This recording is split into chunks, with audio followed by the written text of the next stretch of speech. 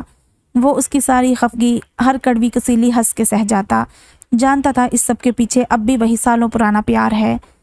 When خراب نہ ہو گئی ہو، اور باقی سب کی طرح آپی بھی اگر پبلک وین یا بس میں بیٹھ گئی تو انہیں تو روٹ وغیرہ کا بھی علم نہیں، پتہ نہیں کہاں سے کہاں پہنچ جائیں۔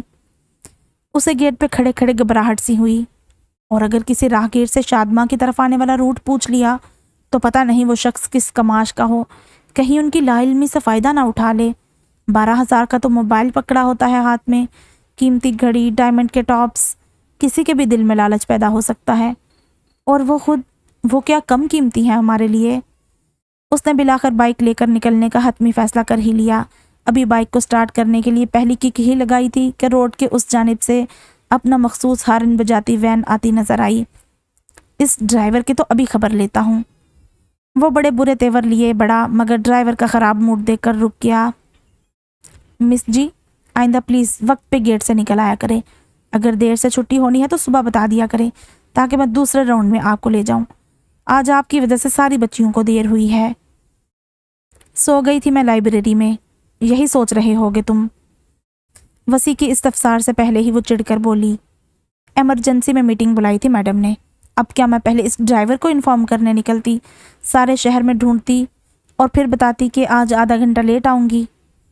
آدھا گھنٹہ؟ 2 گھنٹے ہو رہے ہیں، اور فون پہ تو بتا سکتی تھی آپ، ہمیں بھی اور ڈرائیور کو بھی۔ بیلنس نہیں تھا۔ اس نے پانی کا گلاس لبو سے لگایا۔ ابھی پرسوں تو آپ نے مجھ سے کارڈ منگوایا تھا، وہ بھی 1000 کا۔ وہ میری ایک کلیگ نے کل جدہ کال کی تھی اپنے ہسبینڈ کو، اور آج اسٹوڈنٹ نے پپھی سے دکھ سکھ کہنا ہوگا، اسی میں آپ کا کارڈ ختم۔ پھر اس کھلونے کو ہاتھ میں رکھنے کا کیا فائدہ؟ توبہ، بس کرو وسیع، اور خبردار میرے پیچھے نہ آنا۔ تیز تیز قدموں سے سیڑھیاں چڑھتے ہوئے لمحے بھر کو رک کر پیچھے مڑتے ہوئے اسے وارننگ دی۔ وسیع نے بے ساختہ اپنا کہا روکا، مگر تب تک وہ اپنی ہنسی روک نہ سکا جب ٹھیک 12 منٹ بعد وہ اوپر سے لٹکی اسے آوازیں دے رہی تھی۔ وسیع، ذرا آنا تو، بڑے مزے کی بات ہے۔ وسیع صرف اس کا بھیا ہی تو نہیں تھا، سب سے اچھی سہیلی بھی تھا۔ تو یہ تھی ایپیسوڈ نمبر 15۔ امید کرتی ہوں آپ کو پسند آئی ہوگی۔ اس کہانی میں بہت زیادہ کہانی تو آگے نہیں بڑھی، بس ایسے مائنر سی ڈیولپمنٹس ہی ہوئی ہیں، تو اتنا کچھ ہے نہیں ڈسکس کرنے کے لیے۔ ہاں، بس ایک پوائنٹ ہے کہ 15 سال گزر کے ہیں، اور اب بچے جو ہے نا وہ سارے جوان ہو چکے ہیں۔